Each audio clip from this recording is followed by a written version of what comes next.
छ र सरकारले विद्युत प्राधिकरणबाट चाहिँ कुलमान घिसिङलाई जसरी हटायो यो विषयमा पनि सरकारको व्यापक विरोध छ के तपाईँ एउटा जनप्रतिनिधिको हिसाबले जनविरोधी काम भयो भन्दै गर्दा तपाईँको राय के छ? उहाँ सेवानिवृत्त भएर जाँदै हुनुहुन्थ्यो होइन, उहाँलाई त्यसरी चाहिँ नि अब गलत हत्याएर निकाल्नु नहुने भन्छु म चाहिँ। र उहाँले नराम्रो काम गर्नुभयो भन्ने कुनै नेपालीले अहिले भनेको छैन होइन, सिवाय अब त्यस्तै अब राजनीतिक अभिष्ट पुरा नभएका अब त्यो आफूले चाहिँ नि अब यो गराउनु खोजेको कुराहरू उहाँले मान्नु भएन होला होइन। कतिपय उद्योगको चाहिँ नि अब त्यो बक्यौता मिनाहा गरिदिनु भनेर चाहिँ निर्देशन आएको कुराहरू उहाँले मान्नु भएन होला। त्यसले गर्दाखेरि हामीले भनेको नमान्ने भनेर चाहिँ तँ ठुलो कि म ठुलो भन्ने कुराले होइन त्यसले चाहिँ उहाँलाई हटाउनु भएको हो मैले बुझ्दा चाहिँ। अहिलेको सरकारले जुन एउटा गलत कदम त्यहाँ चाहिँ उठाउनु भएको छ उहाँले। अब म भोलि सिंहदरबार जानुपर्ने, त्यहाँ पनि अब मैले झन्डै सेटिङ गरेर जानुपर्ने खालको स्थिति है। भन्नुको मतलब अब कसको चाहिँ नि होइन, अब मै जस्तो मान्छेलाई त त्यो हुन्छ भने मैले भन्छु नि सर्वसाधारण मान्छेले मन्त्रीलाई भेट्न सक्छ। अस्ति प्रधानमन्त्रीले नभेट्नु भयो नि त होइन। तपाईँ के कति कामले आउनुभयो काठमाडौँ? काठमाडौँ केन्द्र भएको कारणले, केन्द्र भएको कारणले यही हो। अब यो के अरे वार्षिक बजेटहरू बन्छ त्यतिखेर एकचोटि आउनै पर्ने बाध्यता छ अनि आफ्नो कर्तव्य पुरा गर्नलाई आएको छु। जस्तो यति बेला आएन भनेर फेरि यति बेला सडक अनि सदनमा राष्ट्र संस्था पुनर्स्थापनाको लागि आन्दोलन जारी छ। तपाईँ राजा बनाउने भए मलाई नै बनाइदियो, मै सिर्पेज लाउँछु भन्दै सामाजिक सञ्जालमा लेख्नुहुन्छ। के छ यो विषयमा भनिदिनुहोस्? यो विषयमा के बोल्ने होला र, त्यो पब्लिकले बोल्ने कुरा हो। म त पब्लिकको सेवक परेँ, पब्लिकको सेवक परियो। त्यसले गर्दाखेरि यो विषयमा खास म त्यस्तो बोल्न चाहन्न। पब्लिकले चाहनुहुन्छ के छ? अब संस्था पुनर्स्थापनाको विषयमा मेयर हर्कराज साम्पाङको प्रतिक्रिया जनता जान्न चाहन्छन् कि? म चाहिँ के भन्छु भने अब जनताले जे भन्ने त्यही हुने होला, हुन चाहिँ होइन। तर अब मेरो पर्सनल अब एउटा हुन्छ नि त ओपिनियनमा चाहिँ अब गणतन्त्रै ठिक हो जस्तो लाग्छ मलाई त होइन। जो चाहिँ पब्लिकले चुन्छ क्या होइन। अब जस्तै म एउटा साधारण मान्छे होइन, आज नगरवासीको सेवा गर्ने ठाउँमा पुग्नुको कारण चाहिँ त्यसको आधार हो नि त त्यो। त्यस्तो हुँदैन त्यो अर्को व्यवस्थामा चाहिँ। त्यसले गर्दाखेरि अब दलहरू सच्चिनुपर्छ भन्छु म चाहिँ होइन। अनि दलहरू सच्चेर अब दलतन्त्रलाई अन्त्य गरेर लोकतन्त्रको स्थापना भयो भने लोकतन्त्र पछाडि चाहिँ नि तपाईँको गणतन्त्र के भन्ने कुराहरू चाहिँ स्थापित हुने हो। अहिले चाहिँ अब जनताले फिल गर्न सकेन, त्यसले गर्दाखेरि जेसुकै होस् भनेर चाहिँ अब त्यसरी चाहिँ नि अब राज संस्थाको राजतन्त्रको पक्षमा पनि अहिले जनमत देखिएको भन्छु म चाहिँ। निराश भए जनता, उदास भए। त्यही त त्यसको प्रमुख कारण चाहिँ अहिलेको राजनीतिक दल र त्यस्तो भयो। के गर्दाखेरि चाहिँ अहिलेको यो माहौल छ नि, यो राज संस्था पुनर्स्थापनाको लागि जनता सडकमा ओर्लिने होइन, सदनमा माननीयहरू त्यसरी नै कुर्लिने होइन, यसलाई चाहिँ ब्यालेन्स बनाउन सरकारले के गर्नु पर्ला? के अरे भ्रष्टाचारलाई रोक्नु पर्यो। सुरुमा चाहिँ इमान्दार बन्नुपर्छ सबैजना, म चाहिँ त्यही भन्छु। हामी इमान्दार बनेर भ्रष्टाचार नगरिकन इमान्दार भएर आफूले के गर्नुपर्ने हो होइन। नेताले के गर्नुपर्ने हो, मिनिस्टरले के गर्नुपर्ने हो होइन, प्रहरीले के गर्नुपर्ने भन्नु मतलब निकायले होइन, इभन पत्रकारले के गर्नुपर्ने हो भन्ने कुरा पनि होइन। हाम्रो आफ्नो ठाउँमा रहेर इमान्दार भएर हामीले काम गऱ्यौँ भने हाम्रो अहिलेको व्यवस्था नै बेस्ट हो भन्छु म चाहिँ। अब त्यो तर त्यो बेइमानीहरू भयो, त्यहाँ के भयो होइन। अब अलिकति धेरै पार्टीगत कुराहरू नै छ धेरै चाहिँ होइन। अब जस्तो सदा जस्तो तपाईँ खुलेर बोलिराख्नु भएको छ होइन, खुलेरै बोलिरहेको छु। बजेटको के अंकुश त होइन त्यस्तो होइन। के छ र बजेट म त माग्छु, माग्ने मेरो काम हो होइन। त्यो मैले पर्सनल्ली होइन पर्सनल्ली तपाईँको छैन, मैले मेरो घरको लागि मेरो व्यक्तिगत जीवनको लागि होइन। म जुन ठाउँको के अरे प्रतिनिधित्व गर्छु, नेतृत्व गर्छु, त्यो ठाउँको मान्छेहरूको लागि मैले चाहिँ नि विकासका मागहरू लिएर म वर्षमा एकचोटि आउनुपर्छ र इनफ्याक्ट 2-3 चोटि भनौँ न फलोअपमा पनि म आउने गर्छु घरिघरि। त्यही चिज हो।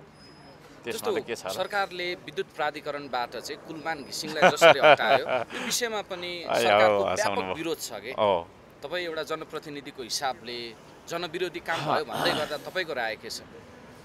उहाँ सेवानिवृत्त भएर जाँदै हुनुहुन्थ्यो होइन, उहाँलाई त्यसरी चाहिँ नि अब गलत हत्याएर निकाल्नु नहुने भन्छु म चाहिँ।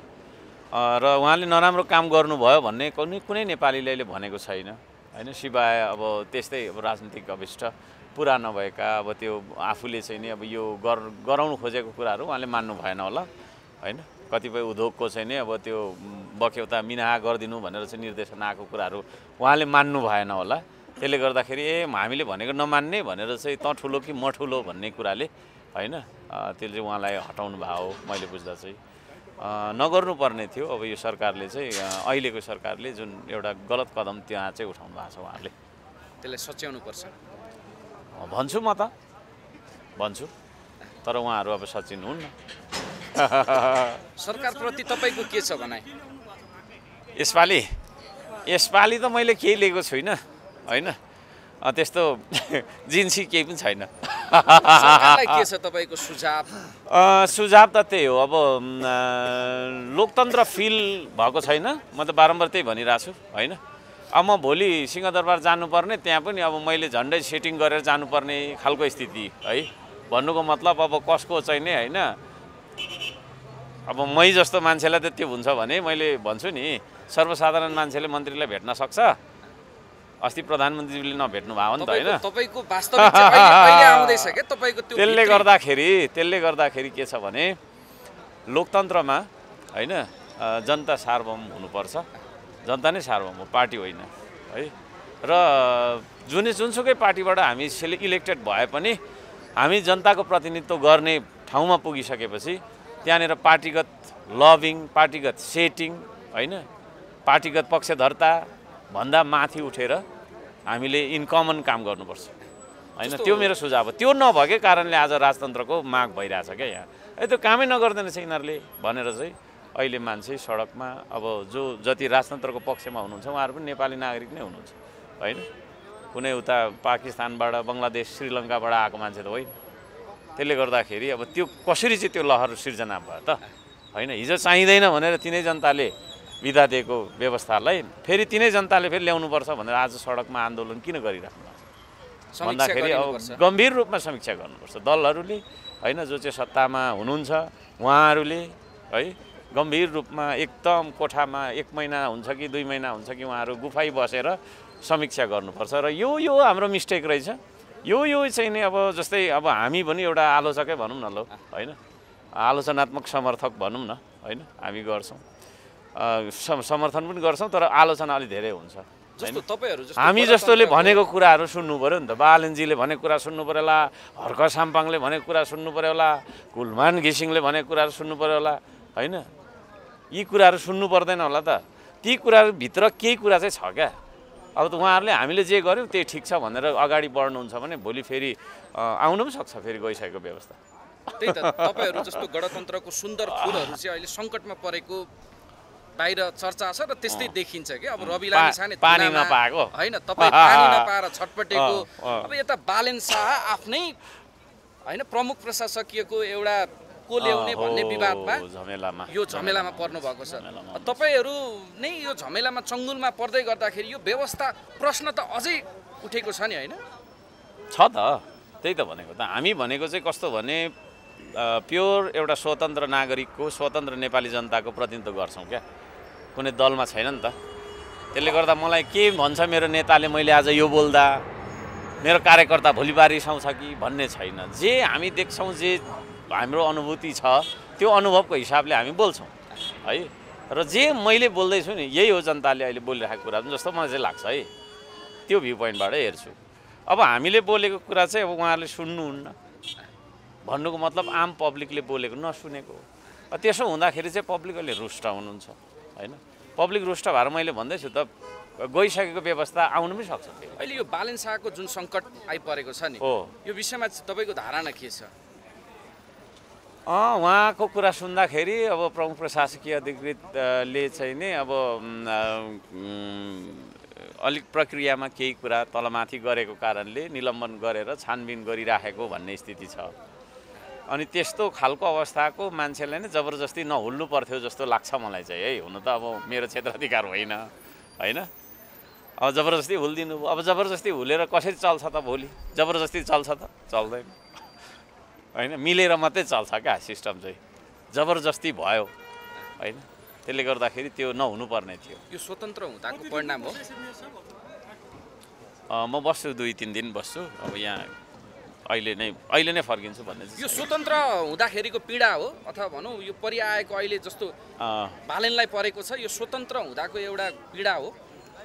त्यही हुनसक्छ, त्यही हुनसक्छ। तपाईँलाई त्यस्तो पीडा परेन? म त फिल गर्दिनँ त्यस्तो। फेरि म त लडेर आएको मान्छे हो कि म चाहिँ आन्दोलनबाट आएको मान्छे हो क्या। बालेनजीले त्यो गर्नु भएको छैन होला, अब गर्नुपर्छ उहाँले। भनेपछि यो तपाईँ हर्कसम्म आफै एउटा आन्दोलन थियो क्या। यसो हेर्नु न मेरो हिस्ट्री। मेरो चाहिँ एउटा अन्तिम प्रश्न नि, त्यो बेला बखतमा त्यसले गर्दाखेरि म त्यो श्रीपेज पाए मै लाउँछु, बरु हर्क साम्पाङलाई चाहिँ राजा बनाऊ भन्ने त्यो विषयमा बोलिदिनु पर्यो। त्यो चाहिँ कस्तो भने, अब एउटा कस्तो भने मैले राख्न चाहेको त्यो कुरा के भन्दाखेरि एउटा व्यङ्ग्य जस्तो हो होइन। म व्यवस्थाको हिसाबले एउटा एज अ पर्सन होइन, एज अ सिटिजन मेरो चोइस हुँदाखेरि म गणतन्त्रको पक्षमा भोट हाल्दा चाहिँ। तर मैले मात्रै भनेर हुँदैन। मैले अघि भने नि त, सबैजना रुष्ट भइराखेको छ होइन। बरु यो यस्तो भन्दा त बरु त्यही ठिक छ भनेर जनताले ल्याइदियो भने अब फेरि म एक्लैले के पनि गर्न सक्दिनँ। भनेको भोलि सडक र सदनमा त्यो माहौल बन्यो भने हर्क साम्पाङ त्यसको विरुद्धमा जाँदैन? किन जानु त म त्यसको विरुद्धमा? राजसंस्था पुनर्स्थापना भयो भने पनि सुन्नु न, त्यसको विरुद्धमा किन जाने? म पब्लिकले लिएर आयो भने पब्लिकसँग लड्न सक्छु त म? सक्दिनँ नि त। म पब्लिकको सर्भेन्ट हो है। त्यसले गर्दा पब्लिकले नै त्यो लिएर आयो भने त्योसँग लड्न किन लड्ने मैले? रवि लामिछानेको विषयमा के छ? त्यो विषयमा त के बोल्नु होला र हो। उहाँ जान्ने बुझ्ने मान्छे, मभन्दा ठुलो मान्छे, उहाँ एउटा ठुलो पार्टीको सभापति होइन। उहाँबाट चाहिँ मैले सिक्नुपर्ने होला।